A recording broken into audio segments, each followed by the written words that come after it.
दुनिया भर के इतिहास को देखा जाए तो शायद भारत ही एक ऐसा देश है जिस पर कब्जा करने के लिए अनेकों लड़ाइयां लड़ी गई हैं।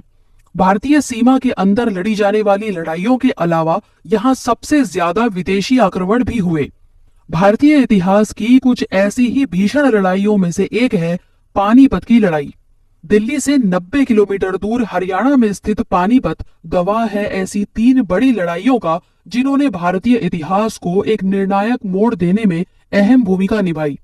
पानीपत में कुल 3 युद्ध लड़े गए, जिसके बाद भारत पर विदेशियों का शासन और मजबूत हो गया।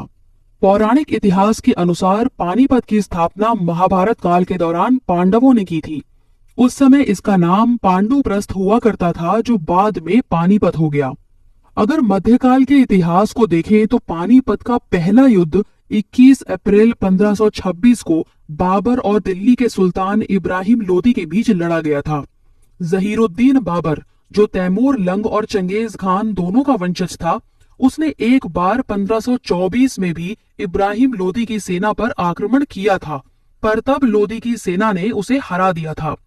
लेकिन 1526 में हुए पानीपत के प्रथम युद्ध के दौरान इब्राहिम लोदी की सेना को हार का सामना करना पड़ा था।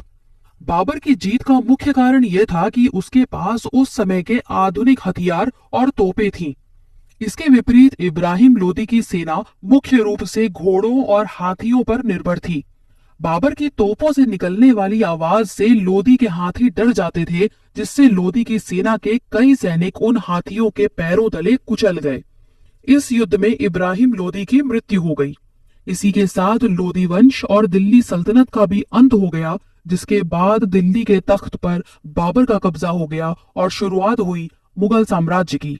बाबर मुगल साम्राज्य का पहला शासक बना और मुगलों ने भारत पर लगभग 330 साल तक शासन किया। पानीपत का दूसरा युद्ध 5 नवंबर 1556 को अकबर की सेना और सम्राट हेमचंद्र विक्रमादित्य के बीच लड़ा गया था। सम्राट हेमचंद्र को इतिहास में हेमू के नाम से जाना जाता है।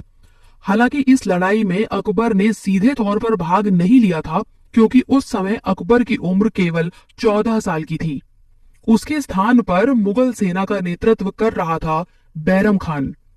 हेमू के पास अकबर से कहीं अधिक सेना थी।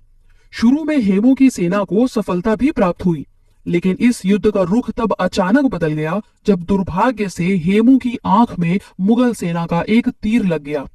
इस घटना ने युद्ध का पासा पलट दिया और हेमू की सेना कमजोर पड़ गई। इसके बाद हेमू को गिरफ्तार करके लाया गया, जिसके बाद बैरम खान ने बेदर्दी से हेमू का सर धड़ से अलग कर दिया। इस लड़ाई के बाद दिल्ली और आगरा अकबर के अधिकार में आ गए। पानीपत के दूसरे युद्ध के बाद ही बाबर द्वारा स्थापित मुगल साम्राज्य अकबर की बादशाहत में एक बड़ा साम्राज्य बना। आज भी पानीपत शहर के पास वह जगह मौजूद है जहां पर हेमू की हत्या की गई थी। इसके बाद 200 साल का समय बीत गया और फिर आया साल 1761। इस दौरान औरंगजेब की मृत्यु के बाद मुगल साम्राज्य अपने पतन की ओर बढ़ चुका था। ऐसे में मराठा दिल्ली पर कब्जा करने की योजना बनाने लगे थे, लेकिन उन्हें अफगान आक्रमणकारी अहमद शाह अब्दाली की चुनौती का सामना करना पड़ा। इसके परिणाम स्वरूप 14 जनवरी 1761 को पानीपत का तीसरा युद्ध अहमद शाह अब्दाली और मराठा फौज के सेनापति सदाशिव राव भाऊ के बीच लड़ा गया था। इस युद्ध में मराठा फौज को हार का सामना करना पड़ा। यह हार मराठा साम्राज्य की सबसे बड़ी हार थी। सदाशिव राव भाऊ ने उत्तर भारत के विभिन्न राजाओं से मदद मांगी, लेकिन कोई भी शासक मराठों की मदद करने को तैयार नहीं हुआ। इसके विपरीत अहमद शाह अब्दाली को अवध के नवाब शुआजुद्दौला का सहयोग मिला था। इतिहासकारों के अनुसार मराठों ने राजपूत राजाओं के आंतरिक मामलों में अनावश्यक हस्तक्षेप करके उन्हें अपना शत्रु बना लिया था। इसलिए इस युद्ध के दौरान किसी राजपूत राजा ने मराठों की मदद नहीं की।